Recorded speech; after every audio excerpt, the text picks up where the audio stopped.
As the states seek to reopen, the economic struggle continues, but many workers and businesses are still uneasy about the future.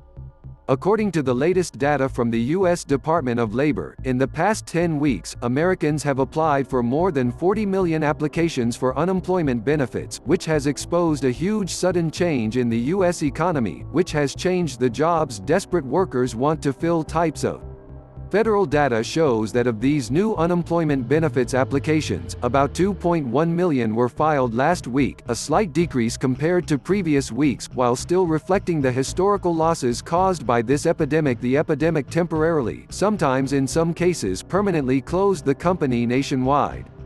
In recent weeks, many states have begun to remove restrictions imposed in March to limit the spread of coronavirus. By Wednesday, the virus had killed more than 100,000 people across the country. But the recovery process is uneven, and some states and employers are more trapped than others. In many states, a large portion of the labor force is receiving unemployment benefits. For example, in Nevada, 26.7% of the labor force is receiving unemployment benefits, while in Florida, 25%. In California, the most populous state, only 20.6% of the labor force is receiving unemployment benefits.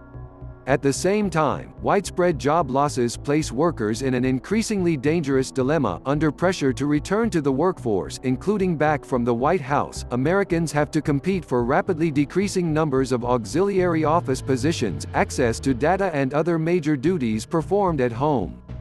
A snapshot compiled by job posting site ZipRecruiter shows that as major retailers such as Amazon expand their business scope, there are more and more vacant positions in the warehouse.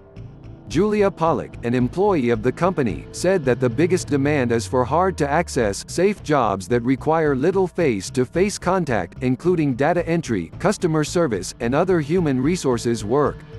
Economist. ZipRecruiter found that, for example, 3 months ago, an average of 19 people applied for a public customer service representative position on the site. By May, this average had tripled, although the number of jobs initially listed online fell by 40%.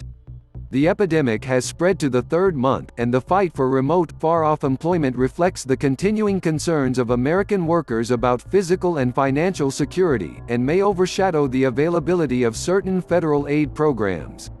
Pollock said, each job vacancy has 6, 7, 8, or even 10 unemployed Americans.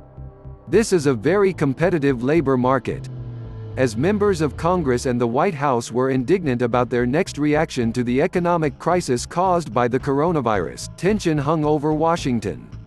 The latest blow took place on Wednesday, and one of the largest manufacturers in the United States, Boeing, said it was taking steps to lay off thousands of workers. The pandemic caused the national unemployment rate to exceed 14%, the highest level since the Great Depression. The Federal Reserve confirmed in a report on Wednesday that the historic unemployment rate threatens the uncertain path of the U.S. economic recovery. The report highlights the sharp decline in consumer spending, domestic tourism, manufacturing activities and agricultural conditions during the pandemic. As far as President Trump is concerned, in recent weeks it has been assured that a rebound is about to occur. It may take several months to gain a clearer understanding of the labor market. Since March, Americans have been unexpectedly unemployed. They receive an extra $600 a week from unemployment benefits, which is a historic increase in unemployment relief authorized by the $2 trillion CARE Act. Experts say it turns out that this money is essential to help families pay their bills, maintain mortgages, and buy groceries and other commodities. But aid will expire at the end of July, and no further action by Congress is needed. Trump and his Republican allies object to this. This potential loss of potential cash, making some Americans have far fewer unemployment checks, may cause some workers to scramble to find new performances in dirty markets this summer. Then, more remote work competition may be needed to enable employees to stay at home. Heidi Shearholz, senior economist at the Institute of Economic Policy and former chief economist at the Ministry of Labor, said, for most people, these unemployment benefits cannot even replace your previous income, half of it. She added, this definitely means that people will definitely look for jobs. Because of the impact of coronaviruses, the number of job openings has been greatly reduced. Those who are eager to return to work and seek new positions in an economic downturn are likely to find that their options are limited and not ideal. Some economists have stated that they have noticed that workers are increasingly reluctant to apply for positions that require face-to-face interaction, and working from home may become difficult or impossible.